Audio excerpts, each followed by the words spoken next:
Well, let's look at another issue. Payment period to contributors is being proposed for review from 6 months to 4 months. Now, why can't it be 1 month? Well, it's not. I think the two points which I think are being mixed up. There's what we call the temporary access. When you lose your job, you get paid 25% of the balance of your pension for 6 months after you lose your job. Pays it. The PFAs pays you 25% of whatever you have in your account. Now, it's 6 months because we want, the whole idea is that, look, you lost your job. We expect you to get another job. And if you don't get another job in 6 months, you then get that benefit. So it's not yet your pension. Now, for the pensions proper, the standard is that 1 month after retirement, you should receive your pensions. However, what delays it are two basic things. One is documentation, either on the part of the, surprisingly, employee, and also on the part of the employer, because the employer has to confirm that you have indeed retired and your pension payment has been consolidated. The other thing that delays it are discrepancies in the data given by the contributor when they register. Some of them register with a different date of birth, and when they are retiring, they use a date of birth that suits them.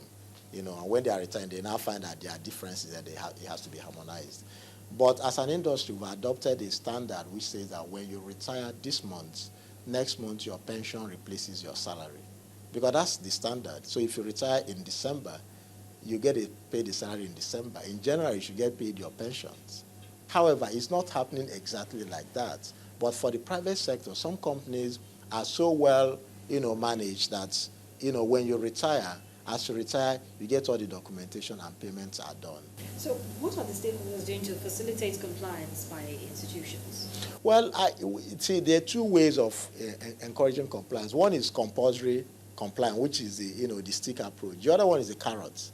What we're doing is, which is something that has been reported in the media. We're saying that, look, to encourage voluntary compliance, let us allow the workers to use a percentage of the balance of the RSA account to access mortgages.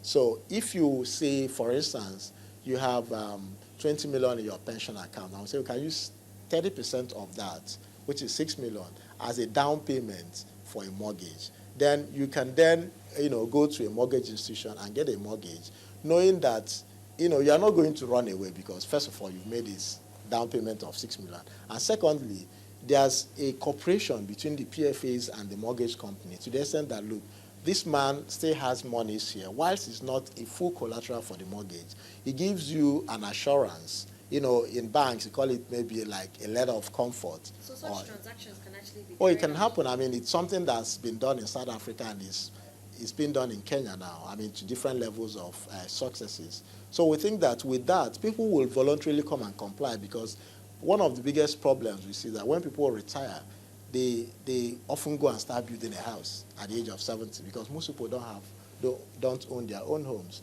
So we want to tie home ownership to pensions, and we think it's a win-win. It was done in Chile, and in 10 years they almost eliminated the housing deficit in Chile. So the pension funds will float through commercial banks or investment banks, will float mortgage bonds, which will be used to finance those mortgages.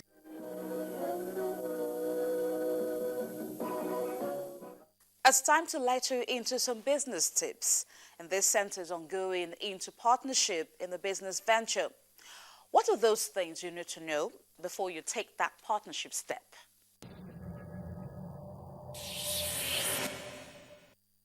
Starting a business with a partner. First, ask yourself, do I really need a business partner to build a successful company? Taking on business partners should be reserved for when a partnership is critical to success, say, when the prospective partner has financial resources, connections, or vital skills you lack. You may be better off hiring the other person as an employee or an independent contractor. Get to know your potential partner and learn about his or her personal and professional values, ideas, and goals. If you haven't worked together previously, test the partnership out by tackling a small project together that showcases each other's skills and requires cooperation. This is also a way to learn about each other's personality, and core values. Consult a lawyer and an accountant to draw up a written partnership agreement. People with strong personal connections may feel certain that the supposedly unbreakable bond will help them overcome any obstacles along the way. Big mistake. Get a written agreement. Communication.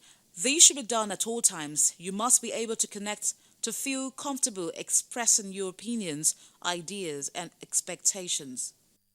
Typically, partners set up equal ownership and each contributes 50% of the initial investment, but terms can vary greatly. For instance, one partner might contribute more money if the other partner can bring in expertise or business contacts. As the business grows and changes, adjust compensation accordingly. No familiarity. Approach a partnership with close friends and family as you might with strangers. Thoughtfully plan and prepare for every aspect of it in advance so there is no question about how difficult situations will be handled. Every agreement should address 3 crucial areas: compensation, exit clauses, and roles and responsibilities. Include who owns what percentage of the business, who is investing what, where the money is coming from, and how and when partners will be paid. Spell out an exit plan for you and the business. The agreement should also cover how you plan to exit the business. Include clauses that spell out cases in which one partner is obliged to buy out the other's interests.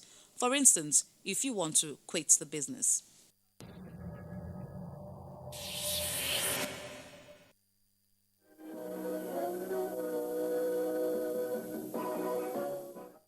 With that, we've come to the end of the program. We do appreciate your time with us. Please, you can send us a comment via email and also reach us on Twitter. Thank you for watching. I am Bolaji Akinwale. Bye for now.